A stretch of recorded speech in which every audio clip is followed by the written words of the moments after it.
വിശുദ്ധ യോഹന്നാൻ എഴുതിയ സുവിശേഷം 6-ാം അധ്യായം 51-ാം വാക്യം. സ്വർഗത്തിൽ നിന്നിറങ്ങിയ ജീവനുള്ള അപ്പം ഞാനാകുന്നു. ഈ അപ്പം തിന്നുന്നവനെല്ലാം എന്നേക്കും ജീവിക്കും. ഞാൻ കൊടുപ്പാനിരിക്കുന്ന അപ്പമോ ലോകത്തിൻ്റെ ജീവന് വേണ്ടി ഞാൻ കൊടുക്കുന്ന എൻ്റെ മാംസം ആകുന്നു. പിതാവിനും പുത്രനും പരിശുദ്ധാത്മാവിനും മഹത്വം ഉണ്ടാകട്ടെ, ആദ്യമെങ്കിലും ഇപ്പോഴും എന്നേക്കുമുള്ള പ്രകാരം തന്നെ. ആമേൻ. വിശുദ്ധ വാരത്തോടനുബന്ധിച്ചുള്ള നോമ്പാചരണം ആരംഭിക്കുന്ന ഈ നാളുകളിൽ സർവശക്തനായ കർത്താവ് ഈ ലോകത്തോട്, ലോകത്തിലുള്ളവരോട് അറിയിക്കുന്ന കർത്താവിൻ്റെ ഇൻപമായ ശബ്ദമാണ്, സ്വർഗത്തിൽ നിന്നിറങ്ങിയ ജീവനുള്ള അപ്പം ഞാനാകുന്നുവെന്ന്. ഈ അപ്പം തിന്നുന്നവനോ എന്നേക്കും ജീവിക്കും. അത് ഞാൻ കൊടുപ്പാനിരിക്കുന്ന അപ്പമോ ലോകത്തിൻ്റെ ജീവന് വേണ്ടി ഞാൻ കൊടുക്കുന്ന എൻ്റെ മാംസമാകുന്നുവെന്ന്. ഈ ലോക ജീവിതത്തിന്, ഒരു വിശ്വാസ ജീവിതത്തിന് ആധാരമായിരിക്കുന്ന സ്വർഗീയ വരദാനമാകുന്ന കർത്താവിനെയാണ് ഈ തിരുവചന വേദഭാഗത്തിലൂടെ വ്യക്തമാക്കുന്നത്.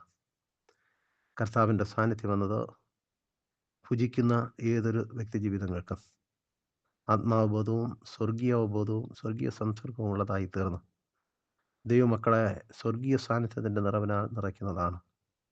നിറവാർന്ന ഈ ജീവിതാനുഭവത്തിനായി ദൈവസന്നിധിയിൽ നമുക്ക് വിനയപ്പെടാം, പ്രാർത്ഥിക്കാം.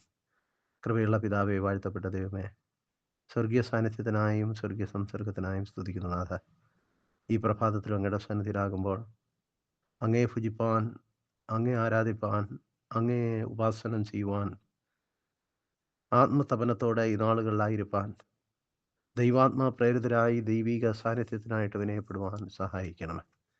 അന്ധകാരം ഭേദിക്കപ്പെടുവാൻ, അത്ഭുത പ്രകാശത്താൽ നിറയുവാൻ സഹായിക്കണമേ.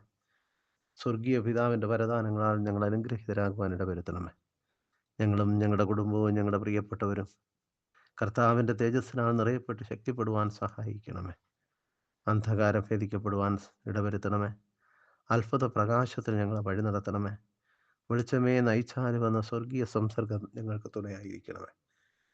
കൃപമേൽ കൃപയായി പകർന്ന് സ്വർഗീയ സാന്നിധ്യത്തിൻ്റെ നിറവിനാൽ നിറച്ച് ഞങ്ങൾ ഞങ്ങളുടെ ജീവിതത്തിൽ സ്വർഗീയ അനുഗ്രഹത്തിന് പാത്രീഭൂതരായി തീരുവാൻ സ്വർഗീയ കൃപ കൊണ്ട് ഞങ്ങളെ നിറയ്ക്കണം.